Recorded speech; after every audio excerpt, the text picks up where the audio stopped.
It's common to hear people say, how can I make God part of my work?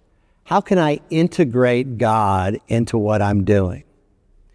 As if God is the lesser thing, which is crazy to say because there's not even a comparison there. God's his own category of one. So comparisons with God faulty from the beginning. Even saying, oh, like our finitude compared to God's infinitude, that we should not make those comparisons. But how can I bring God into my work is another way. How can I integrate God into my work? As if work is the central thing and then God needs to be kind of pulled in.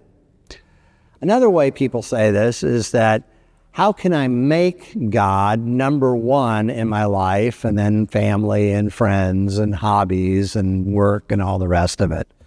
As if God is the top of the list. Sounds noble, but we might think, oh, I'm going to get up extra early in the morning before work, have my time in the Word and prayer, and I can check the box. I've checked my number one thing. I've checked God because he's number one.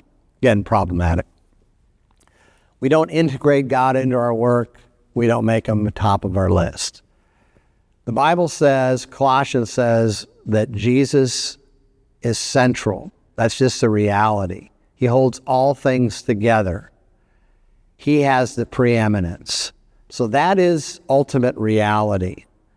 So with work or whatever it is, it's us recognizing, not making, but recognizing this reality. God is central. So what does that mean? And you might think, well, this is just kind of playing with words. No. Words matter because they create images, which create ideas, which change lives. So if we're thinking God is central, God is everything, then how can I integrate my work into God? How can I integrate my hobbies into God? They're the lesser things. God is the reality that is fixed. And so he is the center. So this whole idea, I think there's been some great books on, not having a sacred secular dichotomy, theology of work. All those things are really, really helpful.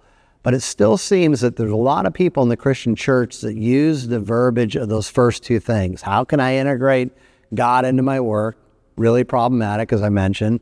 Or how can I make God number one on my list? Again, very problematic. Jesus, God is central. So what does that mean as we think about, okay, he's the center of everything and he has the preeminence. What does it mean now for my work life, for my family, for my hobbies, all the other stuff of life?